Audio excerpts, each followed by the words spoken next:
Welcome, everyone. We have registrants with us from 25 countries today, and we're so glad to have you here for the first in our new seminar series called Genomic Innovators. So I'm Dr. Chris Gunter, and I serve as NHGRI's Senior Advisor to the Director for Genomics Engagement. And I'm very pleased to host today with my longtime friend, Dr. Lisa Chadwick. Hi, I'm Dr. Chadwick. I'm a program director in NHGRI's Division of Genome Sciences, and I'm the lead of several of our programs that target early stage investigators, which includes the Genomic Innovator Award.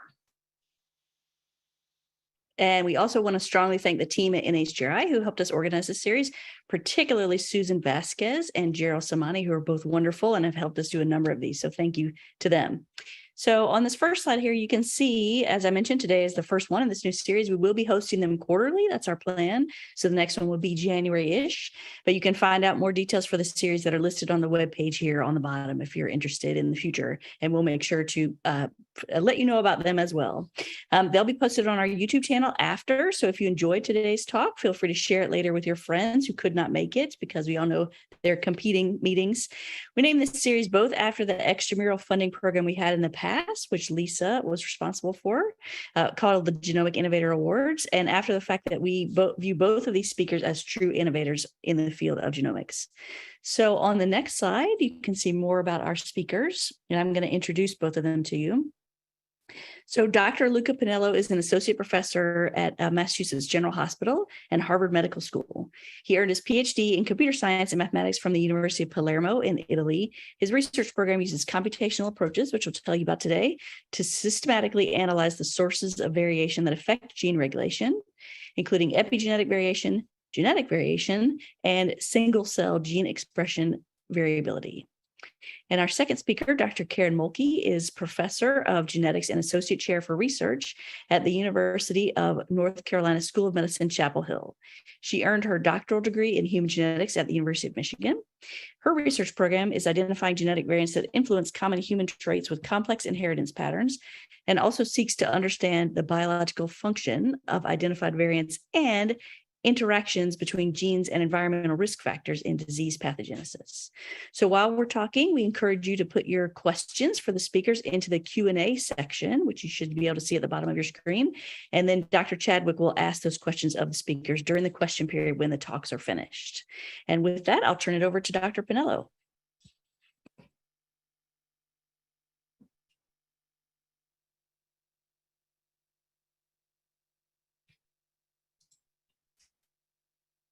Hi, everyone. It's a great pleasure to be here. I'm really excited to kick off this seminar series. So today we're going to play genomic battleship with CRISPR technologies to uncover non-coding functional elements and their phenotypic effects. So can you please enable the control of the slide?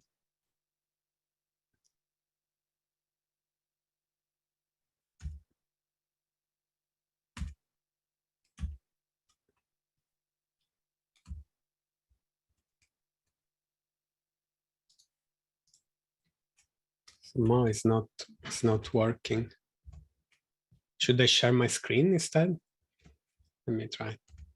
Okay, now it's working.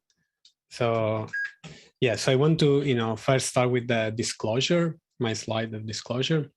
And, I want to now briefly outline what we're going to talk today. So I want to briefly mention my transition from computer science to computational biology and how NHGRI really enabled this. And then I want to talk about the DNA puzzle and where we can focus in the genome to understand function, and then propose a framework to essentially have a multi-scale exploration of the non-coding genome using CRISPR tiling screen. And then the second segment that is related to what I will present, Karen instead will highlight disease variants in non-coding functional elements, CRISPR technologies for variant element function, and also an outlook and future opportunities. So my lab is trying to combine computation experimental strategies to understand gene regulation, and we're working with different technologies and assays, including epigenomics, CRISPR genome editing, and single-cell omics. And we are trying to answer two specific questions. The first one is, how can we uncover and dissect function encoding elements in the genome? And the second one, how can we model self-fate choices? And today we'll focus on the first one. And this is just a brief slide about my career trajectory. I'm from this little town in Italy called Altavilla. And, I did my PhD in computer science in Palermo. And, as you can see from this slide, my first, transition to computational biology was in 2011 during my postdoc. And throughout the years, as you can see, like NHGRI has been really important, providing funding to make me, to the next stage. So as a postdoc, I received a K99, and then, I was promoted to assistant professor. And then in 2019, I received this Genomic Innovator Award. They gave me so much freedom to explore my research direction. 2020, I was promoted to associate professor. In 2021, I joined the NHGRI IGVF consortium, leading a characterization center. So just wanted to highlight this because there are a lot of funding sources that may enable other people to make the same transition. And this really helped me to create, have the freedom to create over the years several computational tools and to do team science and to enable other researchers to do cool analysis related to genomics, CRISPR genome editing, and also nice and crazy visualization in virtual reality for single-cell omics. So going back to the question, I was really passionate about the genome because there are so many puzzles yet, to solve. And as you know, the first good draft was completed in 2001, but it was not until this year that we have the full complete sequence of the genome. And there are like several parts, if I light a random region of the genome and I ask you like, what is the function of this small segment? If you have a coding sequence, it may be easier to spell out the function, but if you're in an encoding sequence, maybe it's not so easy. And the non-coding part is really important because 98% of our genome is non-coding. Still, 80%, depending on which assay you use, has some biochemical activity. And most importantly, many of the disease-associated variants are in the non-coding space. And Karen, will expand on this point more. So what, really made me like passionate as a computer scientist about studying genome function was, essentially this puzzle. How come, almost all the cells of, our body share almost the same code, but they have different output and phenotype and gene expression programs? And, to me, it was like really fascinating. And, over the years, I learned that one of the explanation to this puzzle is the chromatin structure. And, in fact, the way the DNA is folded is really different in different cell types. And different mechanisms essentially help to specialize this code. And, these are, for example, nucleosome positioning, DNA methylation, and histone modification that you can think as a way, of enable or disable part of, this genetic code and to create this, gene expression programs that are cell type specific. So this, can also help us to think on where we want to focus, in exploring this genome. Because, the genome is quite large. We have 3 billion nucleotide pairs. So we need to think about where we want to focus in this exploratory game. And what do we need, to be smart? So first thing is like we need some mechanisms to highlight regions that are important. Second, we need to, if we really want to understand the function, we need to perturb this region. And for this, we have gene editing technologies like CRISPR, and this can lead us to understand, progressively, and, we can iterate this framework. So in order to, the first step, highlight, there are many ways to highlight based on genetic variants, conservation. Here, what I'm proposing, or many people are proposing, is to use essentially accessible chromatin accessibility or particular histone modifications, because this can highlight regions that are active and cell type specific. In fact, over the years, we have learned that, for example, different histone modifications are associated with different biological functions. For example, if you have a gene, you can immediately find promoters that may active or pause or repress, and genes that are transcribed. But one important mark, is a mark that, multiple marks that essentially allow you to highlight this distal region that are called enhancers. And these are really important region in gene regulation because they are cell type specific, and that to fine tune the genes, the gene expression in different cell types. So this is the way we can potentially highlight. And I want to highlight that we have so many so much data thanks to roadmap epigenomics and ENCODE that profile histone marks, chromatin accessibility, and also binding on different proteins for many cell types, also primary cells. So in terms of perturbation, there are like different gene editing technologies. One that really changed the way we can do large scale screens is CRISPR genome editing, that is composed by a Cas9 protein that has some cleavage activity, and then a guide RNA that essentially can be programmed. So you can synthesize this region of around 20 base pair, and by simple complementarity rules, you can essentially target this system almost anywhere in the genome, and this system will introduce double strand break that the cell will try to repair. And in this process, you will introduce deletion or short deletion or insertion, or you can also trigger other mechanisms and provide a small piece of DNA to actually have precise replacement.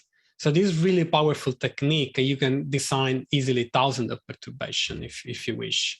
And then, over there, people have modified the Cas9, they disable, the cleavage activity, and there's this dead Cas9.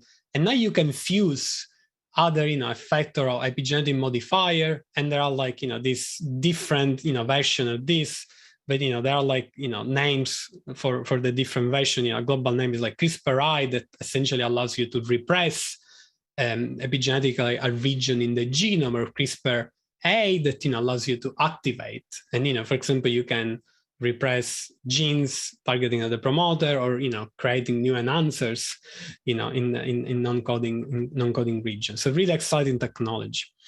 So in terms of understanding, I want to tell you a brief story, and this really shaped the way I think about this, also my career. So during my postdoc in Guosheng Yuan Lab, I had the fortune to collaborate with Stuart Tork and Daniel Bauer, and they were really interested in studying blood diseases and sickle cell. And in 2013, they uncovered one enhancer that was enriched for genetic variants associated with fetal hemoglobin. So at that time, we essentially decided to actually delete the enhancer using gene editing, and we saw that this enhancer was for a gene called BC11A. Indeed, was controlling BC11A. And BC11A being a repressor for fetal hemoglobin, the perturbation of this enhancer element was able to reactivate in a cell type specific fashion fetal hemoglobin.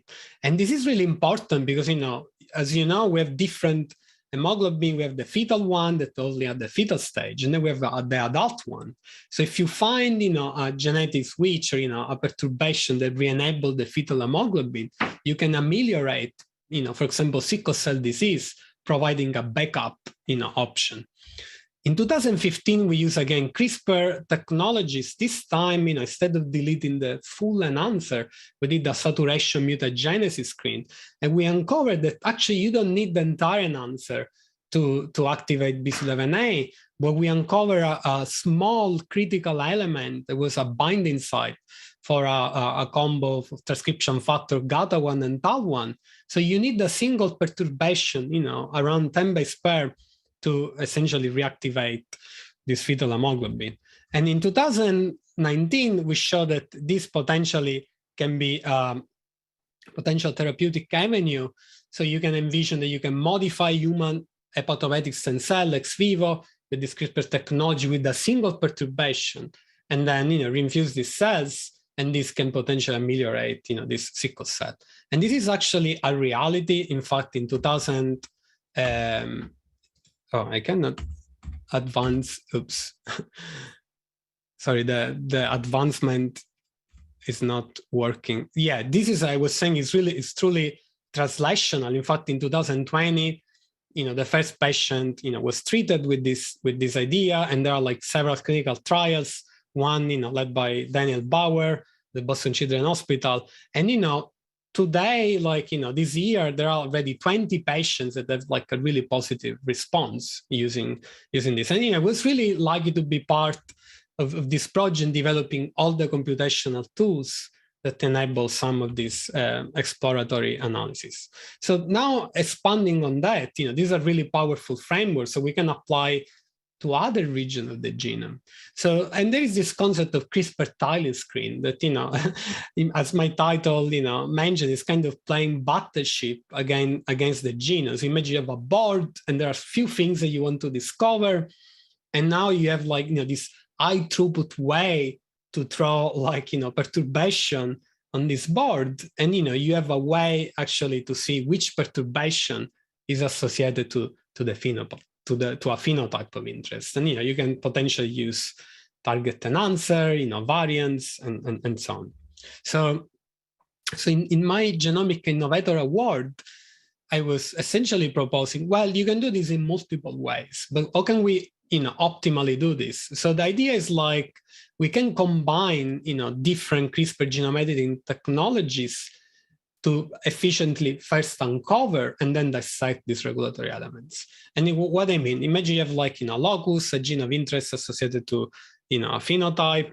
You can design different perturbation, and you can start with low resolution. So you can use CRISPR-I and CRISPR-A that have 1 kb to 100 base pair resolution to uncover the first large elements. And then you can use genetic perturbation like Cas9 to tile this region precisely and uncover the sub-elements that are important. You can envision even to use base editing or prime editing to go up to 1 base pair resolution. And this is something we're developing. We're really excited. But there are already CRISPR tiling screen that our group have perform. For example, this is one for this P11 I was mentioning, and also other group are developing the screens. So there is a clear need to develop the technology to enable other people to do this at high scale and for different phenotypes. And in this slide you see 3 papers using 3 different technology, Cas9, CRISPR, and CRISPR-I, for different goals. An answer dissection as we did, or an answer discovery, as in these 2 other paper they propose. In terms of the analysis, there are different ways to do this, and I would propose one way that essentially unify all the different strategies that we have so far. So just to provide a little bit more detail on the CRISPR tiling screen, the idea is we start from a locus of interest. We design, that means that we take all the small sequences that we can use to deploy our perturbation, to target our perturbation. Then we create our library of perturbation, and we can lentivirally transduce our cells. So we can introduce the perturbation in the cells. So these circular the cells, and we want to have 1 perturbation per cell. And then you can sort based on a phenotype of interest. For example, it can be fetal hemoglobin level, can be the expression of a gene of interest, can be viability, a cell surface marker. This depends on the phenotype that you want to study. Now that you have these 2 populations, you can try to recover the guide enrichment in this high and low population. And just to provide a little bit more detail, what you do essentially, you sequence. So in each cell you will integrate, you have a lentiviral integrant that is integrated in the genome. And the part around the guide RNA, this perturbation is the same. So you can just design primer, amplify, and you can create this nice table and calculate based on the log fold change between these 2 numbers. You can get a 1D track that is the enrichment score. And then based on this, you can essentially understand which part is important associated to your phenotype. And this seems all simple. So high level, we start from reads, a FASTQ file. That what we want is something like this, this denoise signal that tells us, this association, and maybe some statistical test that tells you okay, this region is the one that you should follow up And there are a lot of steps that you need to do right in between. So in order to do that, we created a tool called CRISPR-Serf that is based on the idea of the convolution. This was led by Jonathan Su, who was a PhD student in my lab, and Kit Jung lab. So the idea of the convolution. So we want to uncover the true underlying regulatory signal in the genome, but we have an imperfect measurement system that is our CRISPR perturbation. And then this essentially introduce like some distortion to our signal. So with the convolution, essentially we want to go back to this signal.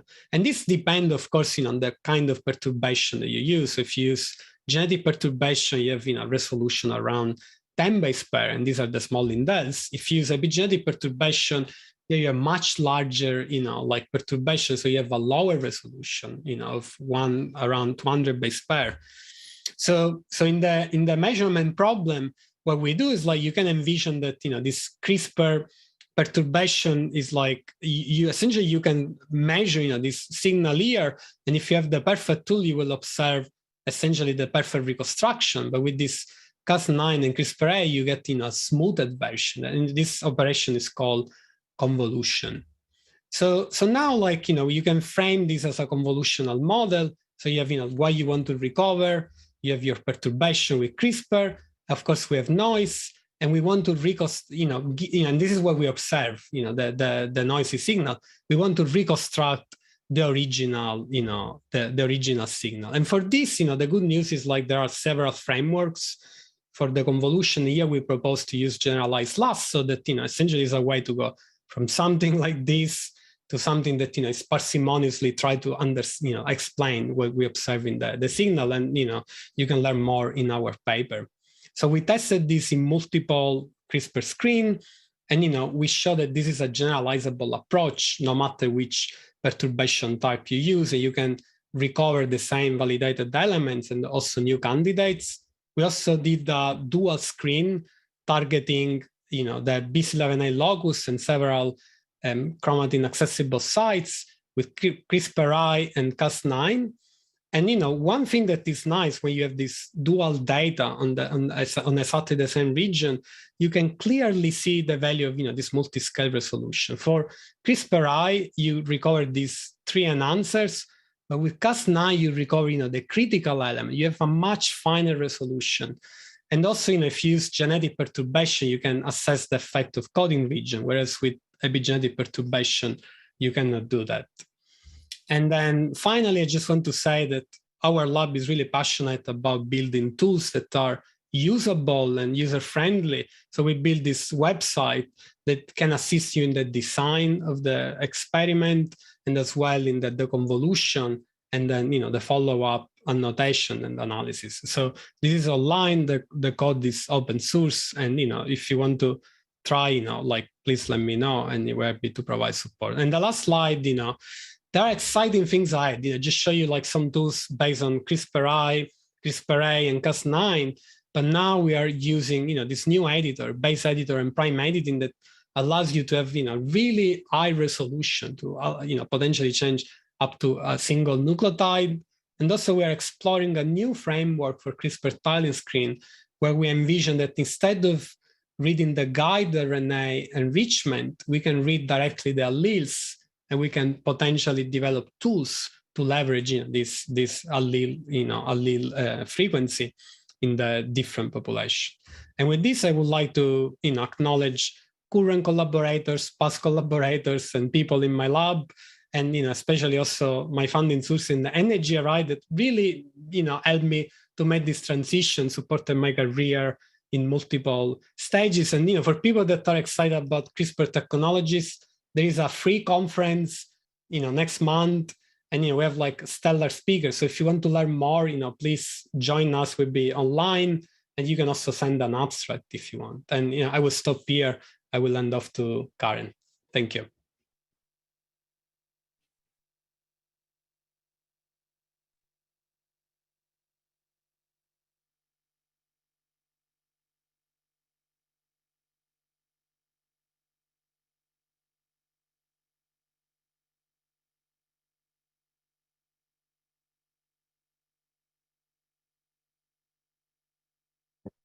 Okay.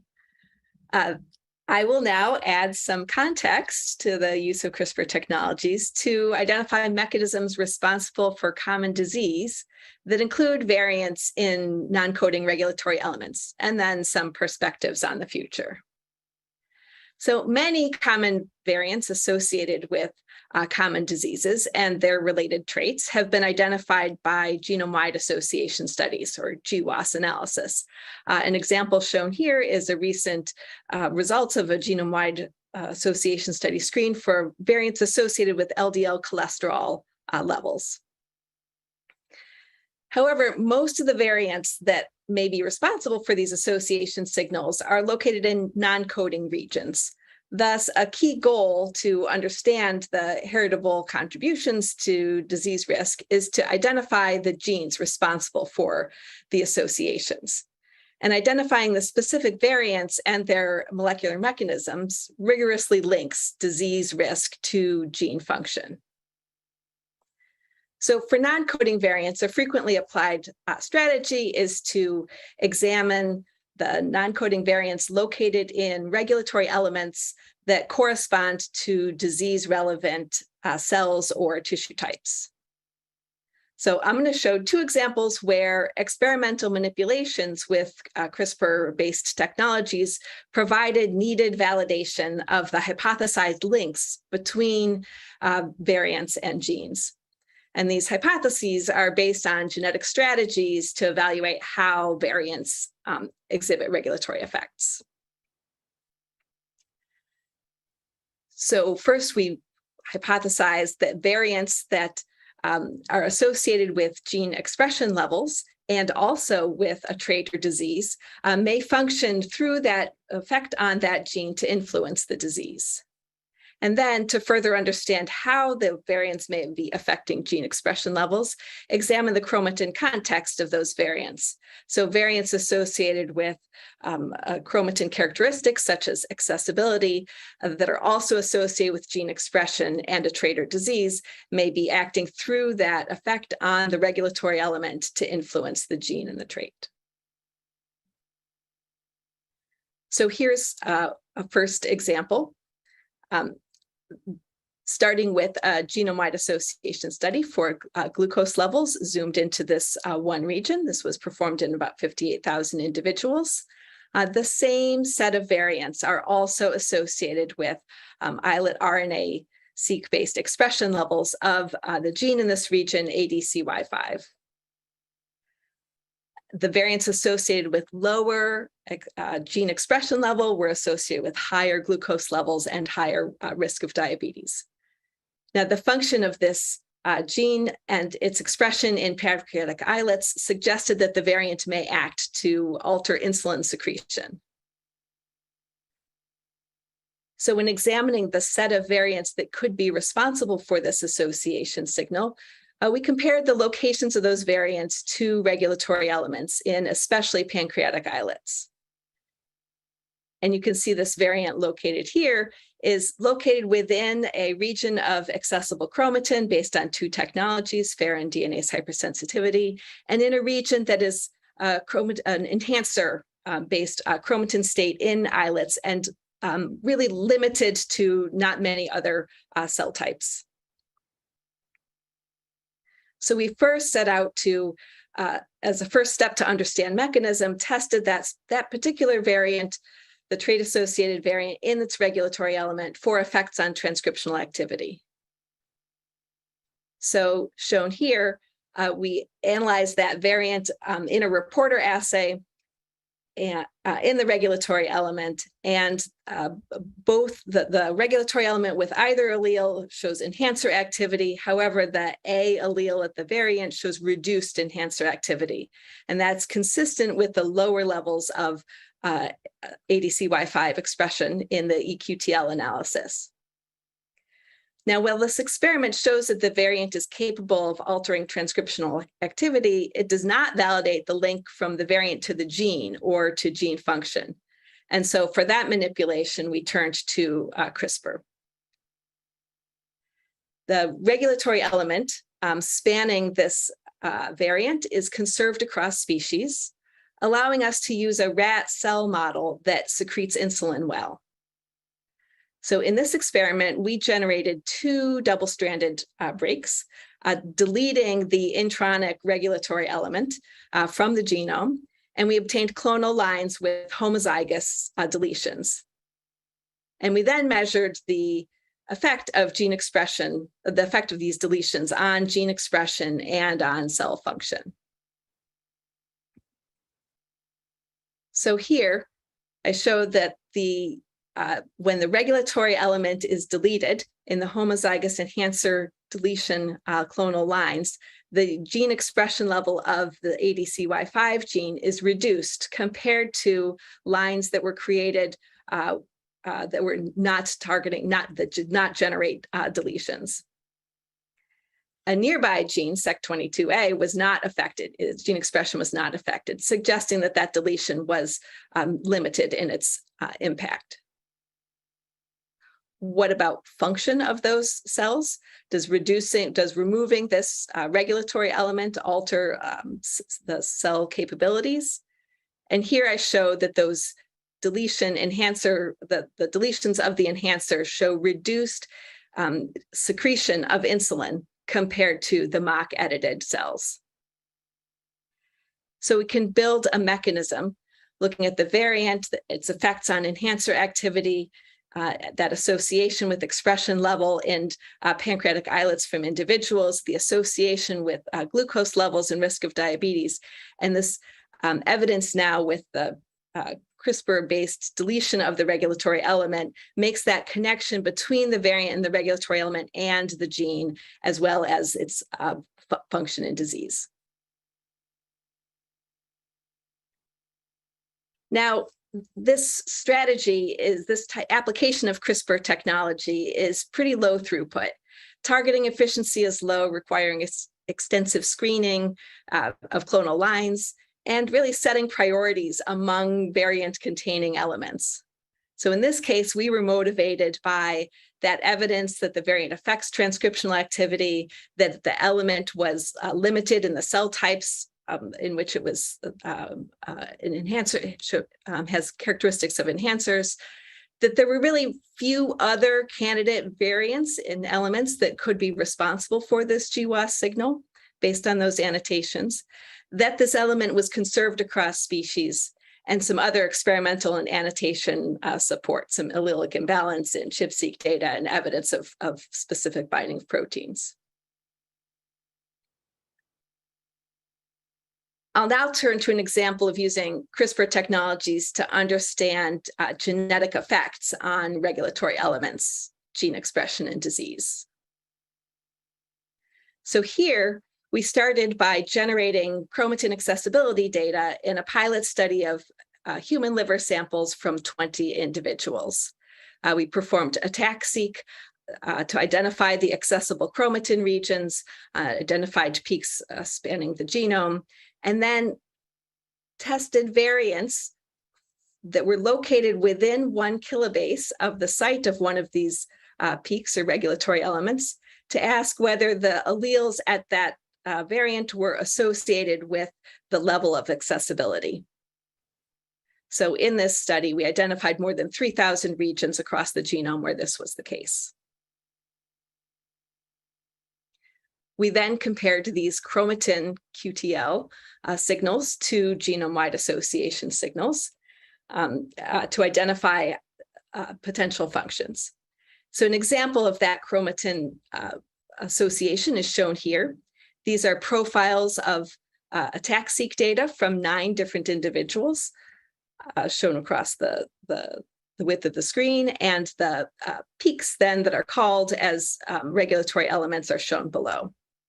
Now you can see that most of these elements, most of these chromatin accessibility is similar across individuals, but in one region, the chromatin accessibility differs between individuals, and the genotype of a variant located within that regulatory element is shown over here on the left. And you can see that individuals that are homozygous for the T allele have stronger evidence of accessibility than individuals homozygous for the C allele.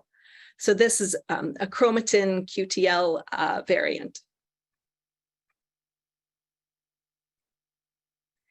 These elements are more often found. The ones that are genetically regulated are a little bit more often found in enhancers and in promoters when compared to chromatin states from liver tissue in the Roadmap Epigenomics Consortium. The presence of some additional elements in otherwise termed quiescent regions suggests that perhaps the greater genetic diversity of the individuals profiled here helped identify additional regulatory elements in the liver. So this region that I showed, that's a chromatin QTL, is also a signal that is associated with LDL cholesterol levels and with expression level of the LITAF gene in liver samples. So the LDL data is from around 1 million individuals, that GWAS study. The EQTL data is from around 1,000 individuals. And here the same variant that was the lead, most strongly associated with LDL cholesterol and with gene expression was also the most strongly associated with the accessibility of this peak here, the 3' end of the LITAF gene.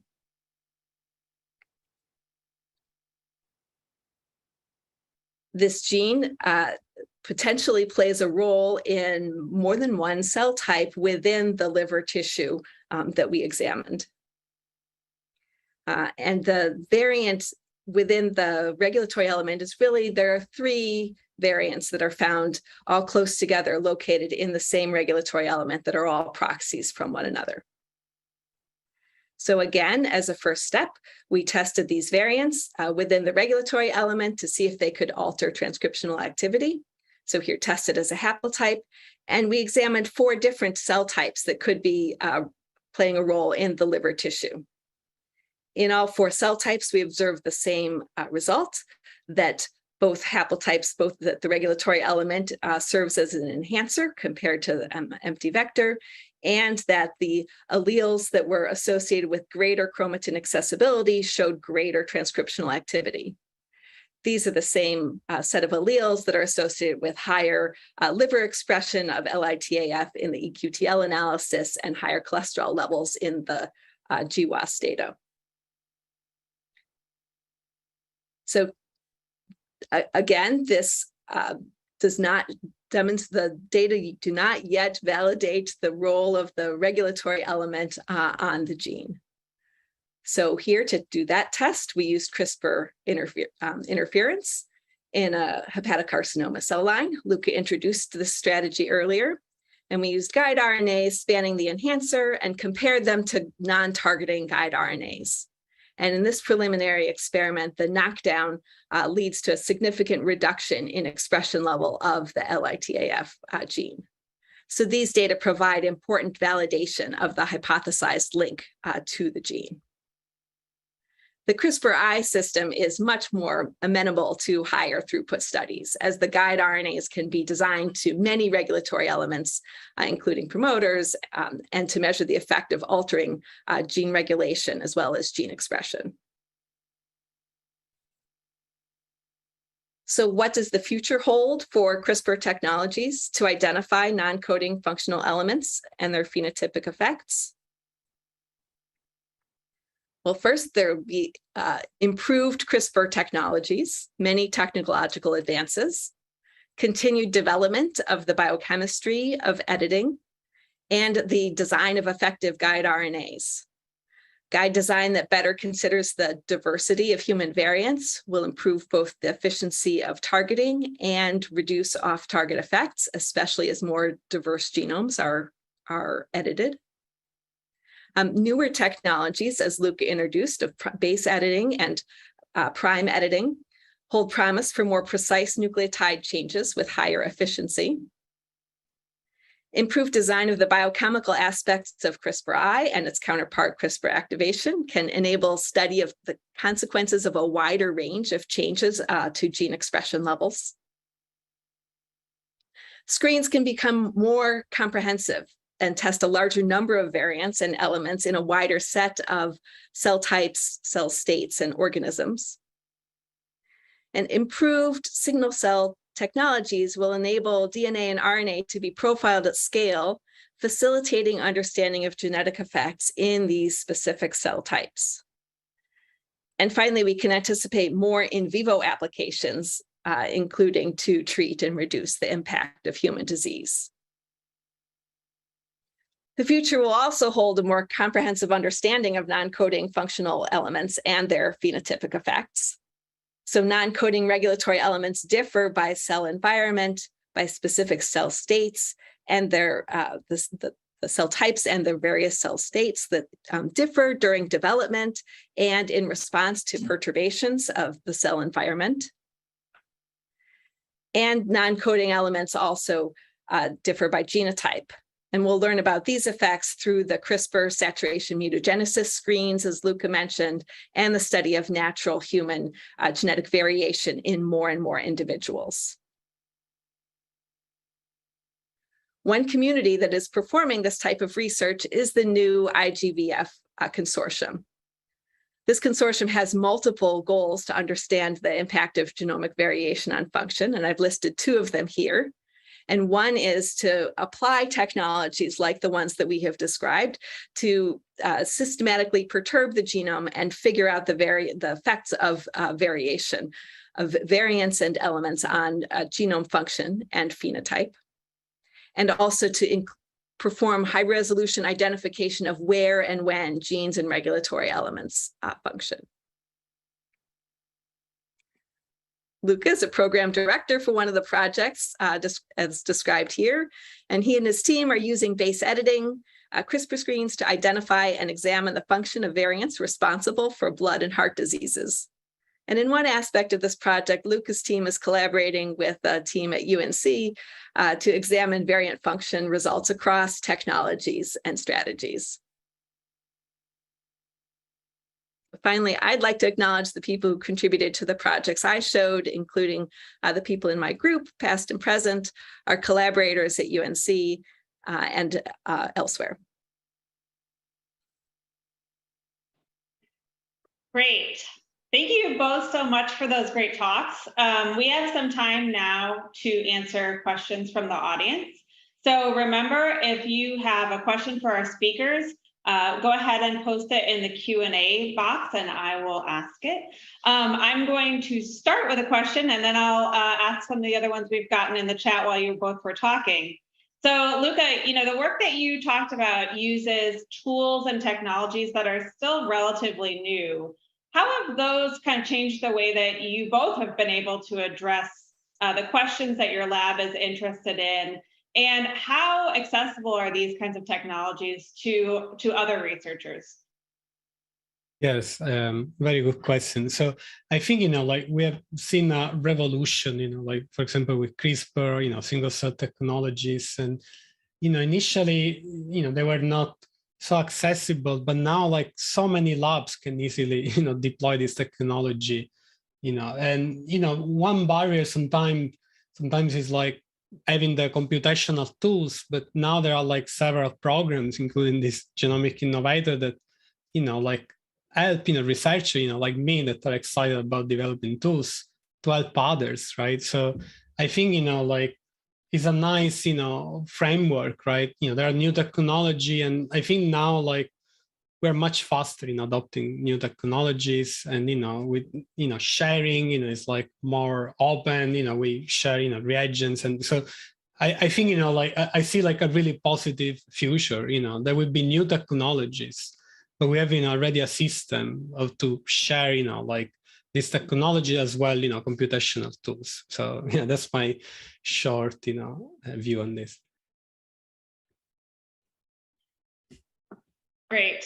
So one of the questions that we had in the chat was about the difference between discovering enhancers and dissecting enhancers. I think probably like what kind of tools would you use? What kind of information are you looking for? Can you guys speak to that a little bit? I can start with that one and say that identifying where the enhancers are located and which cell types they are active in requires looking at those different and having access to the different cell types, tissues, cell states of interest. I think that the dissection of the enhancer is identifying how does changes to that enhancer have an effect? We talked a bunch about DNA variants that have an influence on the enhancer. They may be acting by changing accessibility to the chromatin, by changing which transcription, the availability of the sequence to transcription factors that can bind and have their effects. Mm-hmm. Yeah, and maybe in terms of technology, one point I was trying to highlight in my talk, you can delete completely, one sequence and see, like, do you see that, the gene that you think, is regulating change expression, right? So you can have this direct, assessment. You can use CRISPR and, you can try to shut down that enhancer again, you see if the gene is changing. And then dissect means that, you already know that maybe this is an enhancer, right? And now you want to know what is the critical part, what are the maybe 10 base pair or, 20 base pair that are important for its activity. And, one example that we show, like in BC11A story, was you just need a single binding site to shut, to perturb a single binding site to shut down that enhancer. So that's, the difference between the discovery and then, the dissection. Cool. So I think the next 3 questions that I saw in the chat kind of all relate to the types of things that are biology that will still make it more difficult for you to do these kinds of experiments. So the first one is about the repetitive nature of the genome. Of course, there is everything from small duplications in the genome to even large scale duplications like segmental duplications. How do you deal with that repetitive nature of the genome when you're designing these CRISPR perturbations? Does that make it more complicated for you to analyze the data? How do you sort of deal with that in these kinds of experiments? Yeah, I avoid those regions, so I think Luca can answer this question. Yeah, this is really, good question. You can, depending on the perturbation sides, you can say, well, I can try to stay on the side. Hopefully, like, if you have, for example, again, CRISPR, this thing will spread, and if you're like, it will still, shut down, or activate the region. But if you have like, more precise, perturbation. And, if you have the same region in thousands of places of the genome, then it's really hard to understand the effect of the perturbation because you don't know anymore what you are perturbing. So, unfortunately, I don't have a solution for this. And yeah, but it's a really good question. Yeah.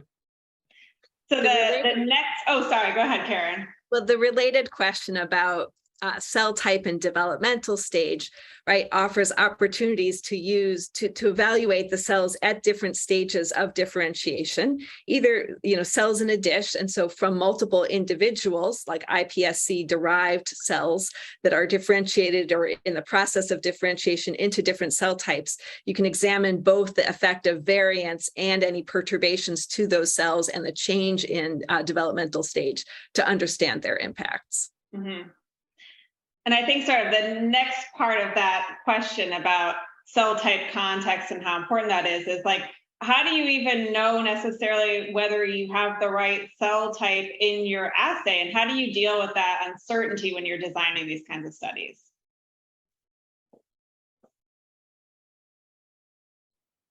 So I'm looking, go ahead. Yeah, go ahead, Karen, please. I'm looking forward to and making use of the single cell data that is helping identify what the underlying cell types are. And because the data that we generate in bulk tissue leaves that still a bit of a mystery. And so identifying, say, the chromatin QTL in bispecific cell types can help elucidate some of that, where the action is happening.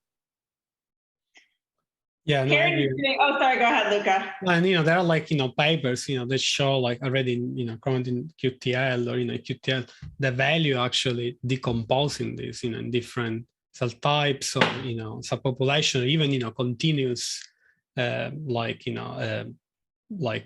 trajectories, right? So you have way more power to detect these signals. Mm-hmm. So Karen's been doing a great job of leading into the next part of the question, which is as we move into things like single cell assays, that generates a ton more data and probably a ton more computational challenges. Can you talk about sort of the biggest challenges of analyzing this data and sort of what maybe is the next important advancement in the field that's going to facilitate analysis of these sort of large-scale CRISPR screens in a single cell sort of assay environment? Yeah, that's probably a Luca question. I can start from that. If we think about no computation, but what is my dream? I think what we miss right now, like especially if we want to assess, element, or variant, perturbation to phenotypes, you can think, maybe as the easiest one, change in gene expression. The current, assays are still based on, the guide count. So you actually don't see the alleles that you're creating this single cell. So you have, this RNA readout.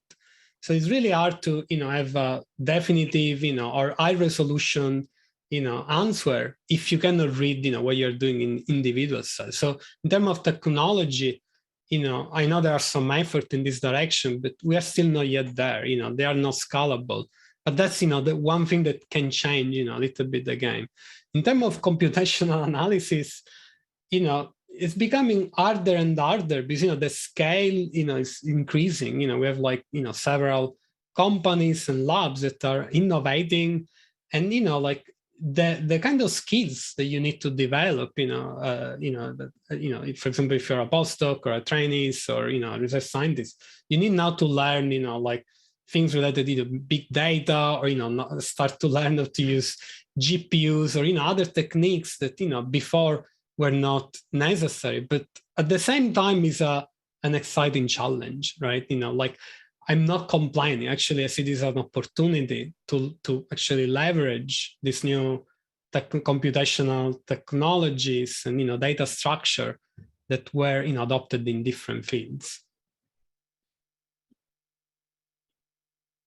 So there was a question in the chat about combinatorial regulatory interactions. So of course, one of these regulatory elements is probably not necessarily working by itself, but that adds a whole other layer of complexity to the whole thing. So how do you use these kinds of tools and methods that you talked about to look at the combinatorial effects of different regulatory elements?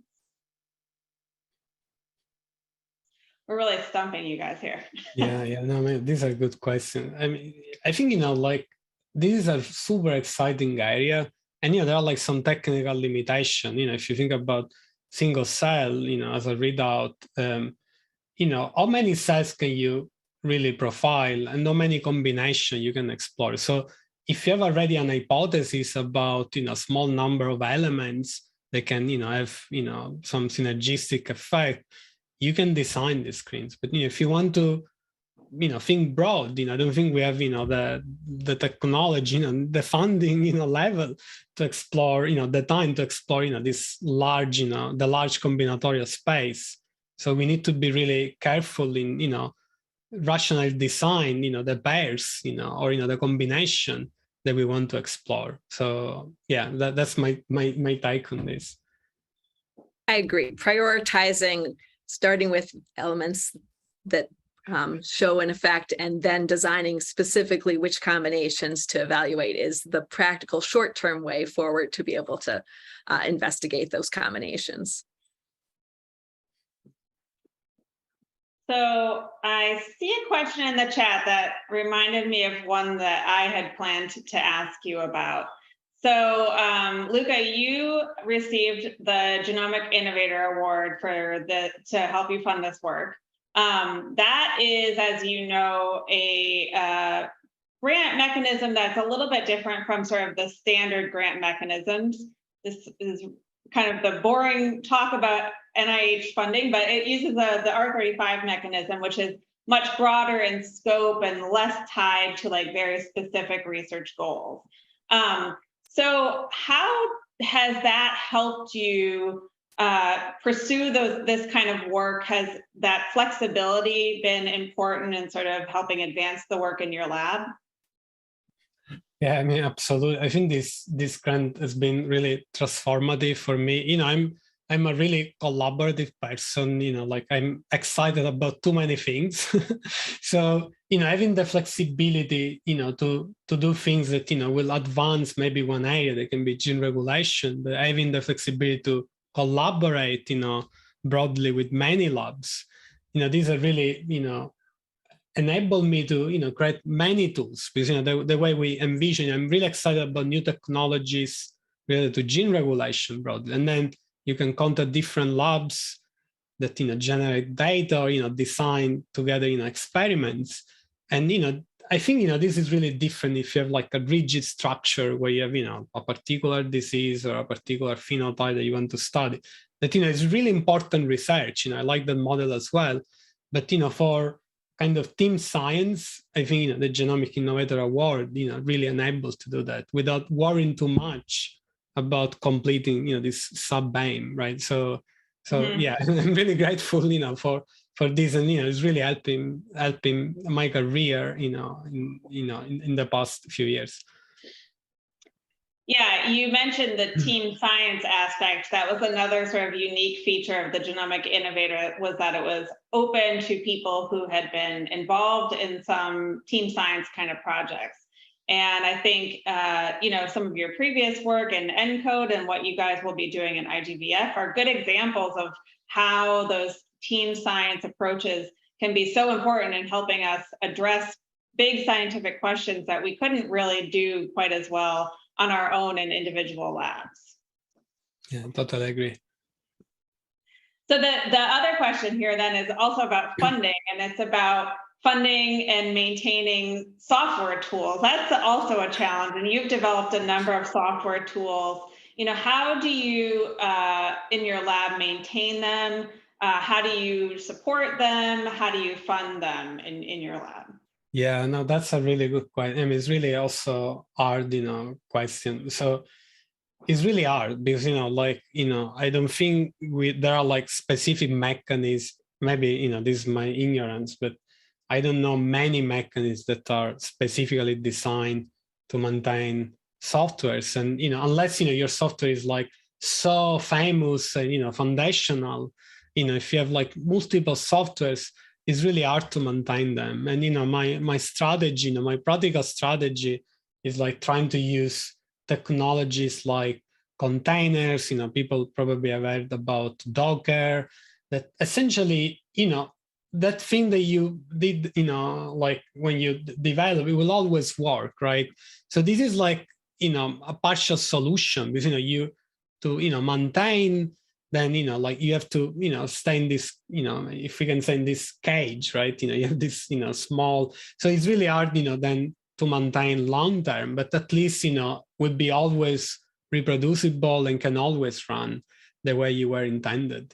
So I think it's a really hard, you know, question, and maybe, you know, something that, you know, we can say, you know, we need more funds, you know, for boring things like maintaining software without no innovation, just, you know, like helping. I'm not a funding, you know, agency, but I think it's really important problem. So yeah, whoever raised this, you know, like, yeah, really good point. And, you know, I think we should all be aware that, you know, some software will be abandoned, you know, if there are no funding that, you know, will support the, you know, the development and the maintenance.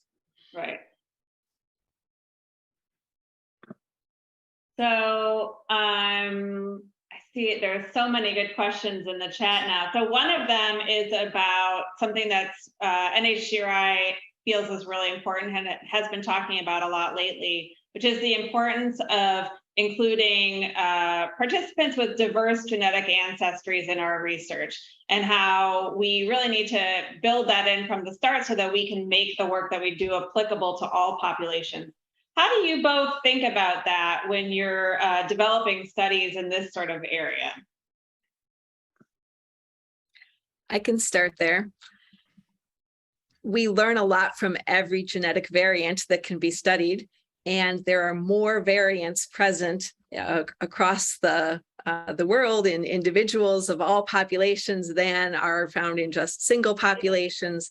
And so we follow up and focus on, try to identify the basis for the association signals identified across those different populations.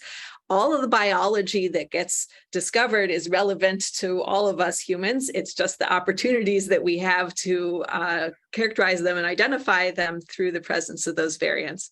And it means that when we test and evaluate the roles of variants, that we can learn more about how variants and elements impact genes. Mm-hmm. No, I agree with that. Also, like, for example, talking about IGVF, this was one, specific points that, we had to think together, thinking about, being inclusive and, like for my center, I'm working with, genetics that, can help us to think, to say, what are the data? So just think broadly. And, there are like some gaps that, we need to fill, but, it might be to see that, these themes are, more and more important and, maybe also required, for some funding mechanism. So I'm going to ask another one of my questions. So Karen and Luca both know that I'm involved in another NHGRI program called GREGOR. What GREGOR is doing is trying to address a problem that we have in human disease genetic research, which is that the standard way that we look for the mutations that cause different genetic disorders, which is called exome sequencing, is very often, like more than half the time, not able to find the mutation that causes the disease. And exome sequencing is one of those look under the lamppost type assays where it's looking in the most likely place, the exons, but that's of course only a very small portion of the genome. These other mutations that are harder to find could be anywhere, and I'm sure a lot of them will end up being in things like these regulatory regions like enhancers. You both talked about some great examples of how those kinds of mutations could lead to disease. But one problem is that when you're looking at such a big part of the genome, it's really hard to look through all of the variants and figure out which ones might be most important and help decide which ones to follow up on. So I wonder if either of you could comment about how these kinds of tools or the resources that might be developed by programs like IGVF might help researchers who are trying to look for those harder to find disease mutations. Yeah, no, that's a really good question. I think, we have different ways to prioritize variants. IGVF, we have a lot of, active discussions about, including, like existing annotation, fine mapping or other tools. And, then thinking really hard about, you have too many things that you can test, for example, if you want to perturb. So what is the optimal way to rank them? Like if you want to, efficiently, explore this space. And then, there are like, for example, within IGVF, predictive modelist groups that, are creating, machine learning methods to help us, to like potentially predict the impact. And, we acknowledge that, the tools are not perfect, but if we have, this effort of creating, perturbation and readout, we can improve, something that, within IGVF we call the active learning strategy. So we're envisioning that, it's not something we are going to solve in 1 year, but over the years we become better and better, with these efforts. So I don't know, Karen, if you want to comment. I think the continued discovery of regulatory elements, recognizing that what we've discovered so far is mostly still at the basal sort of cell state or tissue state, and that identifying the elements across more cell types and in these perturbed environments, maybe those relevant to the rare diseases, could help identify, characterize those elements, make the elements available. So then when characterizing, when looking through those large number of potential genetic variants responsible for a rare disease, to have some guidance, some priorities, perhaps based on the most relevant regulatory elements. Mm-hmm. And I see another question in the chat that's sort of related to this. I think you probably sort of answered it, but like these kinds of methods could also be used to help understand some of the variability that we see in these Mendelian disorders. Even when we can find the mutation, we still know that there's a lot of difference in the phenotypes that you see in different individuals, even with the same mutation. And so these kinds of tools and understanding variants in these kinds of elements could help explain that. So I see one question in here. Oh, so the Genomic Innovator Program, of course, is a program targeted at early career researchers, so people who had not had a major NIH grant before. Luca, what advice do you have for an early career person who's maybe still working on their PhD, who's starting to get into this kind of an area? Yeah, I think, like my suggestion, I mean, some are obvious, like, reading a lot of papers, but, one thing that, is important, it was really important for me, try to follow the technology, right? Try to see what are the new technologies and trying to envision like what may happen, with this new technology. Because there are like these waves, that, we all experience that were all, like related to new technologies, sequencing technology, single cell, perturbation. And then, they were enabling so many new things. So, I think this really helped me to see, a little bit where the field, was going. And there were like surprises, of course, but I think, like this is one, one suggestion I have. And then also being really open, like trying to, like going to specific conferences and where you have a mix of different like technology, biological talks, and just connecting and talking to people. I think is like really important. I mean, two that I really like, and I'm not associated with them. One is biology of genomes at Cospring Harbor, and ASAG that is also fantastic. Like so these are two meetings I try to attend, and they're really broad. And you can connect with many people, and so these are some suggestions. So I cannot let this kind of a question pass without telling everyone who's on this webinar too that another important thing in being successful in this kind of research is talking to the program officers at the institute that is most relevant to your work. There are a lot of colleagues of mine, including me and other people in my division, who are here really to help you think about your research, how to get it funded, what are the best opportunities for that. So make sure that you contact program officer. And I also am putting a link in the chat, and I'm hoping that this shows for everyone, to a web page that we have put together that has some information about funding opportunities for new and early stage investigators. There's some general information, links to different events that we have, like a grant workshop at ASHG, and funding opportunities that are open specifically to early career researchers. And talk at the conferences, that's another thing that is so important. Often you go to these conferences, so it's sometimes it's so nice just to chat in person. So let me look through these questions here. So I saw one about, okay, we talked earlier about the importance of cellular context on looking at functional elements like enhancers. Of course, there's like also the level of how different cells within an organ interact with each other and how that might influence how different functional elements work. Can you apply technologies like this in more complex systems like organoids? And if not, sort of what are the challenges in doing that? Or maybe none of you have tried that yet. I'm not, I've not tried that. I mean, it's a nice question, like, again, I don't do personally experiment in my lab, but I think it's for sure, it's a really important direction. So CRISPR editing has been implemented in model organisms. And so model organisms are maybe that step beyond organoids. And so it is feasible and I think important when it's not just one cell type and you're not looking for some cell autonomous result, to be able to look at the relationship between cells and the impact of an change in one cell to how it influences the others. Mm-hmm.